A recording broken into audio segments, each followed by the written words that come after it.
I think it'd be probably worthwhile to kind of talk about innovation for a second, because I think it's, well, it's often misunderstood. It's always misunderstood at the time. Not often. It's always misunderstood at the time. And by that I mean innovation always starts out looking like a bad idea. And the reason for that is if it looked like a good idea, then everybody would have already done it and it wouldn't be innovative.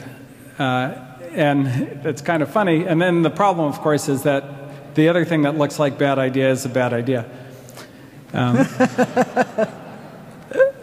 So all of the kind of great innovations that have come along at the time kind of looked like bad ideas. The telephone, for example, Western Union had an opportunity to buy kind of AT&T way back when Alexander Graham Bell started it, and they passed. They said, it's a ridiculous idea. You know, you can hardly hear. The sound quality is terrible. Like, why would you do that when you can have a very clear, error-corrected telegraph? It's insane.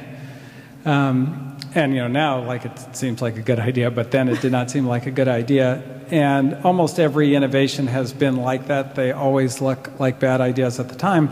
And so if you're the innovator, everybody kind of makes fun of you. Like, this is just how it is. They, you know, they tease you. They say, a fake currency?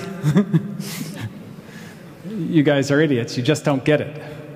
And that's kind of always what it feels like to be an innovator. And this is a big reason I always get the question as a venture capitalist from big companies, like, why can't we innovate? We're a, you know, big company. Why can't we innovate?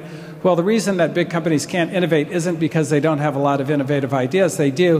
It's that they need agreement to go forward with them. They need the hierarchy to all agree on it. And the hierarchy can never agree on something that looks like a bad idea. So that's why big companies, that's why, like, I exist, because big companies have trouble innovating. And the only big companies that consistently innovate are ones run by people who people regard as insane, like Larry Page, who will go like, I'm going to build a self-driving car. And everybody's like, oh, he's crazy.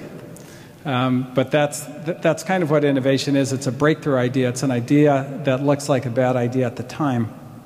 And so if you have an idea, you know, if you're an entrepreneur and people say, wow, that sounds like a great idea, I won't build that company. You know, they have to say that sounds ridiculous. Let me tell you the 400 reasons why it won't work. Then you know you're onto something. So.